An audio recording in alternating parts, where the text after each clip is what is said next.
সম্পর্কে আপনার কি হয়? মামাতো বোন। এর বাহিরে? বড় ভাইয়ের বউ। আশ্চর্য, ভাইয়ের বউকে কি ভাইয়ের বউ বলে ডাকে? না, ভাবি। তো এক বাক্যে বলা যেত না ভাবি? আমাকে 3টা প্রশ্ন কেন করালেন? ইমরান তার দিকে তাকিয়ে খাটে পা তুলে পালিশ খুলে নিতে নিতে বলল, কে জানতো এত পেঁচিয়ে নেবে। নাফিসা ভুরু কুঁচকে বলল, কি আমি কথা পেঁচাই? না, মানে তোমার কথার ধরনে আমার পেঁচিয়ে গেছে। তো সেটা বলুন না যে আপনার মাথার দোষ। নিঃশব্দে শরীর কাঁপিয়ে হেসে ইমরান বলল, ও আচ্ছা, এবার বলো কি যেন বলছিলে ভাবি নিয়ে?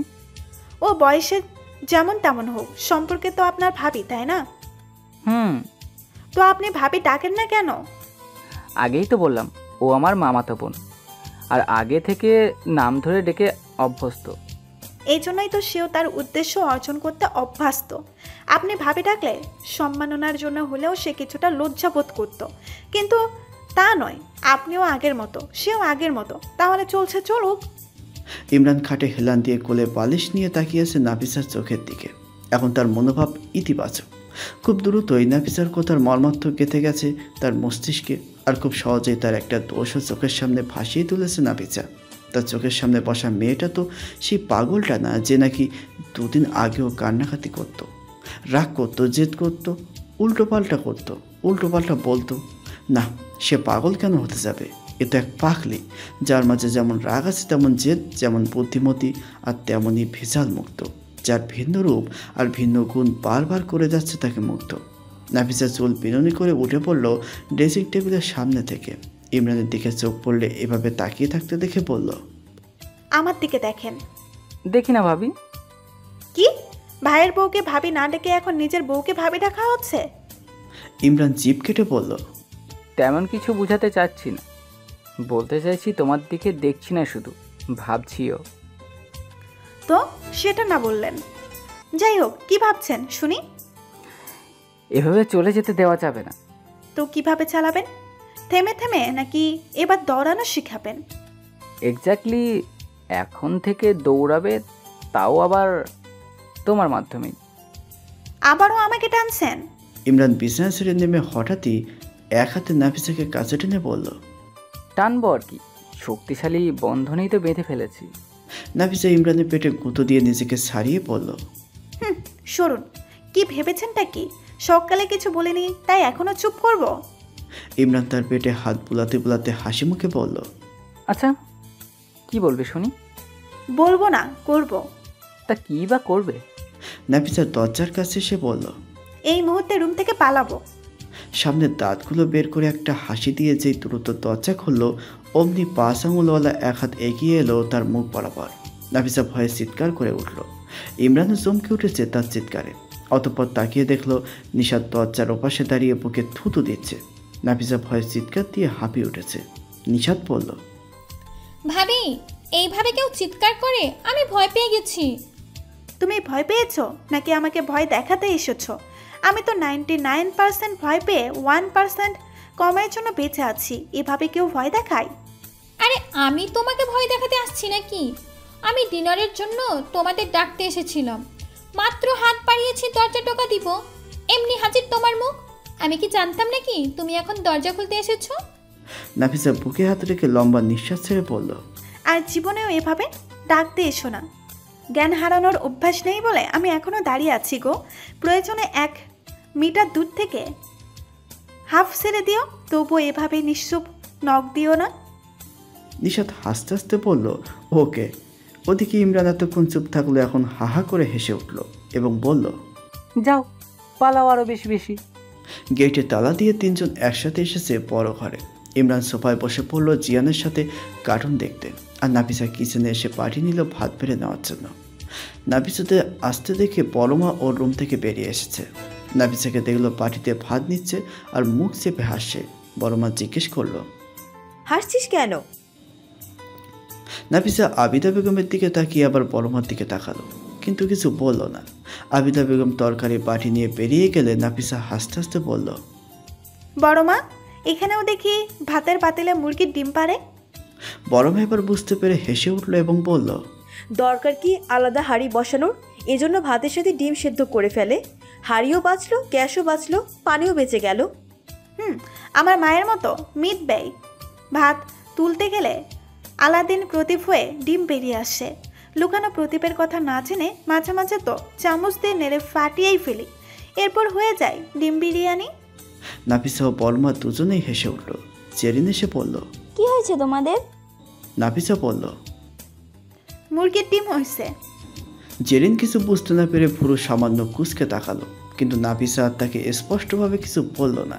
নিজের কাজ করতে ব্যস্ত। টেবিল সব কিছু এনে নাফিসা জেরিনের আগেই ইমরান ও বড়মার খাবার প্লেট নিয়ে ড্রয়িং রুমে চলে এলো। আরমান জিয়ানকে ডাকলো ডিম খাওয়ার জন্য, কিন্তু জিয়ান গেল না। জেরিন আবার তরকারি পাঠিয়ে নিয়ে গেছে ড্রয়িং রুমে। নাফিসা টেবিলে খাবার গুছিয়ে দিয়ে দেখলো জেরিন তার খাবার নিয়ে ড্রয়িং রুমে যাওয়ার জন্য প্রস্তুত। তাই নাফিসা জিয়ানের জন্য ডিম হাতে নিয়ে বলল, ভাবি, আমি জিহানকে ডিম খাইয়ে আসি, আপনি এখানেই বসুন। এখানেও তো কিছুর প্রয়োজন হতে পারে।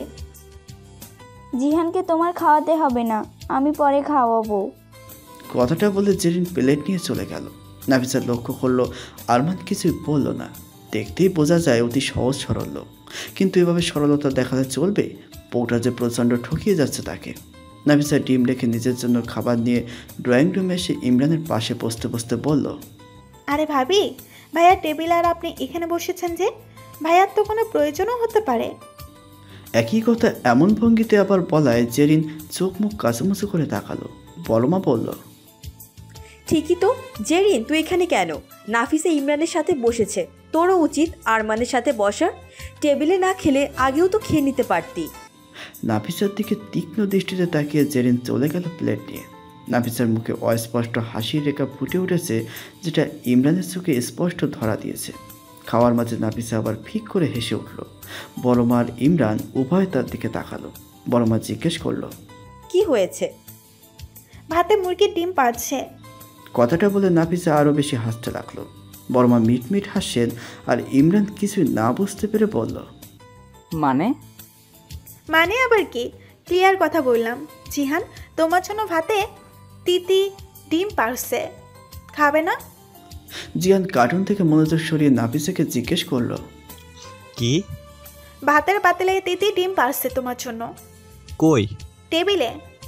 জিয়ান সোফা থেকে নেমে দৌড়ে চলে গেল। আর একটু পর শুরু হলো চিৎকার চেঁচামেচি। ইমরান জিহানকে ডাকলো, কিন্তু জিহান এলো না। এতক্ষণে নাফিসার খাওয়া শেষ। টেবিলের কাছে সে বুঝতে পারলো জিহান প্লেটে রাখা ডিম খাবে না, সে ভাতের পাতিলের ডিম খাবে। জেরিন বারবার বলছে এটাই ভাতের পাতিলের ডিম, কিন্তু সে মানতে রাজি না। বিরক্ত করে যাচ্ছে সবাইকে। কারো মাথায় কিছুই ঢুকছে না। কি করে ঢুকবে? নাফিসা ছাড়া যে কেউ জানে না কি শুনে এসেছে সে, আর কী বা বলেছে। নাফিসার মজা লাগলো জিয়ান নামক নাচরবান্দাকে দেখে। সে ডিম নিয়ে কিচেনে গেল, ভাতের পাতিলে ডিম রেখে তারপর পাতিল নিয়ে এসে পড়ল, জিহান এই যে নাও। তিতি কই? এ আবার তৃতীয়? তৃতীয় তো চলে গেছে। ডাকো।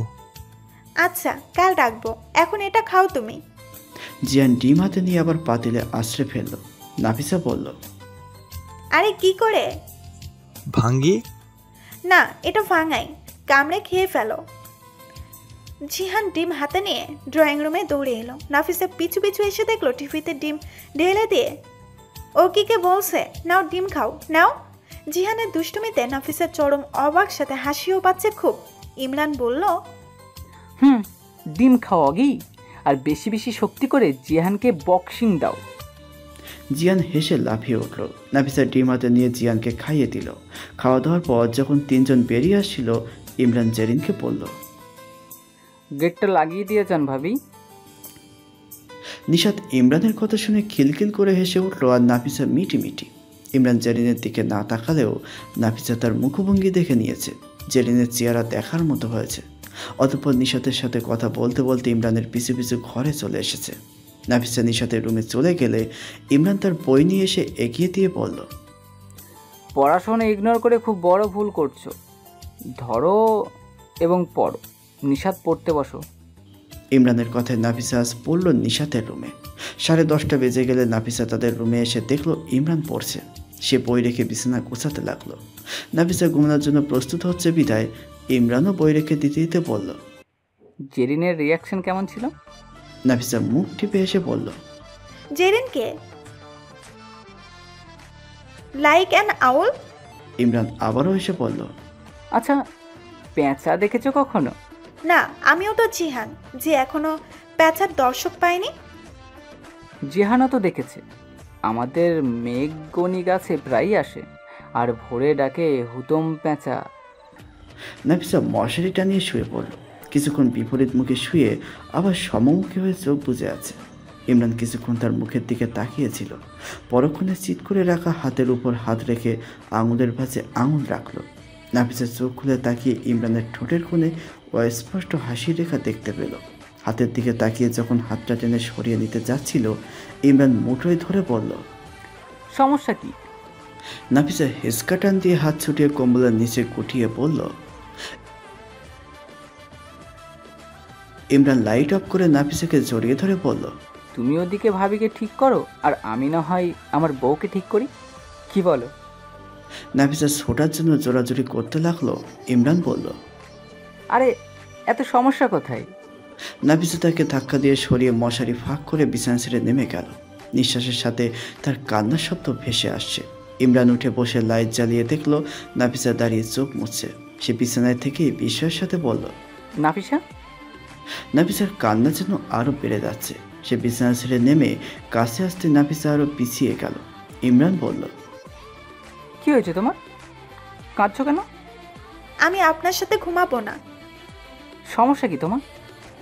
এভাবে না কেঁদে বলো আমাকে। নাফিসা কিছু না বলে কেঁদেই যাচ্ছে। ইমরান আবার বলল, সমস্যা কি তোমার? এভাবে না কেঁদে বলো আমাকে। আমি তোমাকে স্পর্শ করেছি বলে কি সমস্যা? আমরা তো হাজব্যান্ড ওয়াইফ, এতে আমার রিয়্যাক্ট করার কি আছে? আপনি কাছে এলে আমার ভয় লাগে। ইমরান নাফিসার মাঝে ভয় স্পষ্ট দেখতে পাচ্ছে। নাফিসা কাঁপা কাঁপা হাতে বারবার চোখ মুছে যাচ্ছে। এটাও বেশ বুঝতে পারছে নাফিসা এমনিতে চঞ্চল ও স্বাভাবিক হলেও নিজেকে তার সংস্পর্শে আনতে একেবারেই অপ্রস্তুত। হয়তো বিয়ে মেনেছে কিন্তু স্বামী মানতে পারেনি। তাকে মেনে নেওয়ার জন্য সময় দেওয়া উচিত। ইমরান বলল, ঘুমাও গিয়ে, আমি স্পর্শ করবো না তোমাকে। আমি এখানে ঘুমাবো না, নিঃস্বাতের রুমে চলে যাব। বললাম তো স্পর্শও করবো না, যাও। নাফিসা ইমরানের দিকে এক পলক তাকিয়ে চোখ মুছতে মুছতে বিছানায় গুটিসুটি মেরে শুয়ে পড়ল। ইমরান কিছুক্ষণ বারান্দায় পায়চারি করে আবার রুমে চলে এলো। নাফিসার ঘুম ভেঙেছে। বাইরে কুকুরের আর্তনাদ শোনা যাচ্ছে। নাফিসা উঠে বসে লাইট জ্বালিয়ে দিল। বাইরে যাবে সে, কিন্তু সাহস পাচ্ছে না একা বের হওয়ার। বিছানা ছেড়ে নেমে এসেছে, তবুও অতটা সাহস হচ্ছে না বাথরুম পর্যন্ত যাওয়ার। জানে ভূত বলতে কিছুই নেই, তবে চোর ডাকাত আছে। এখন বের হলে কোনো পাগলও যদি এসে উকি দেয় তবে সে নিশ্চিত হার্ট অ্যাটাক করবে, এটা তার ধারণা। নিজের বাড়িতে বোন অথবা মাকে ডেকে তারপর বের হয়, আর এখানে বারান্দার গেট টালা দেওয়া, তা জেনেও মনে ভয় কাজ করছে। ইমরানের দিকে তাকিয়ে দেখলো কপালের উপর হাত রেখে ঘুমাচ্ছে। কয়েক মিনিট ভেবে নাফিসা নিচু শব্দে ইমরানকে ডাকলো। দুবার ডাকতেই যখন শুনছে না, তখন সে কাছে এসে তার হাতটা সরিয়ে তারপর ঠেলে বলল, এই শুনছেন? ইমরান ঘুম ঘুম চোখে তাকাতেই নাফিসা বলল, আমি ওয়াশরুমে যাব একটু। ইমরান দুহাত মেলে আড়মোড়া ভেঙে উঠে বসলো এবং বলল, তুমি এত সাহসী মেয়ে হয়ে ভূতকেও ভয় পাও? আমি ভূতকে ভয় পাই না, তবে নিরিবিলি পরিবেশে কোনো কিছুর অস্তিত্ব অনুভব করলেই ভয় পেয়ে যায়। ইমরান মৃদু এসে বিছানা ছেড়ে নামতে নামতে বলল, ভয় পাও আর না পাও, একা বের হবে না কখনো, কাউকে সাথে নিয়ে বের হবে। পাশে কেউ না থাকলে প্রয়োজনে আশেপাশে কাউকে কল করে তারপর বের হবে। নাফিসা বাথরুম থেকে বেরিয়ে দেখলো নিশাত রুম থেকে বেরিয়ে আসছে। ইমরান বাথরুমে গেলে নাফিসা নিশাতকে বলল, তুমিও উঠে পড়েছো দেখছি, এমন নিরিবিলিতে মাঝরাতে বের হতে ভয় পাও না? কি বলো? ও ঘরের ভেতরের বাথরুম, তাও একা যাই না। আর এখানে একা বের হব? আমি শুধুমাত্র রাতে বের হতে হবে বলে বেশিরভাগ সময় ওই ঘরে থাকি। আর এখানে থাকলে ভাইয়াকে কল করে বের হতে বলে তারপর বের হই। ভূতকে ভয় পাও? হুম। দেখেছো কখনো? ওহো, গল্পে শুনেছি। ভূত বলতে কিছুই নেই। আছে, নানু থাকতে সত্যি ঘটনা বলতো। এগুলো ভূত না, জিনপুরি। আগে ছিল, এখন ঝোপঝাড় সমৃদ্ধ এলাকা ছাড়া ওইসব নেই বললেই চলে। নিশাত বাথরুমে গেলে নাফিসা রুমে চলে এলো। শুয়েছে ঠিকই, কিন্তু ঘুম আসে না। একবার এপাশ তো আরেকবার ওপাশ। আজ ইমরান রেডি হয়ে যখন নাস্তা করতে যাবে তখন নাফিসা বলল, আপনি এখানেই বসুন, আমি খাবার এনে দিচ্ছি। এত দূর টানাটানির কি প্রয়োজন? আমি আনতে পারলে আপনার সমস্যা কোথায়? ইমরান আর কিছু বলল না। নাফিসা খাবার আনতে চলে গেল বড় ঘরে। দেখলো জেরিন আগেই খাবার সাজিয়ে রেখেছে আরমানের জন্য টেবিলে আর ইমরানের জন্য ড্রয়িং রুমে। বাকিরা পরে খাবে। নাফিসা জেরিনকে জিজ্ঞেস করলো,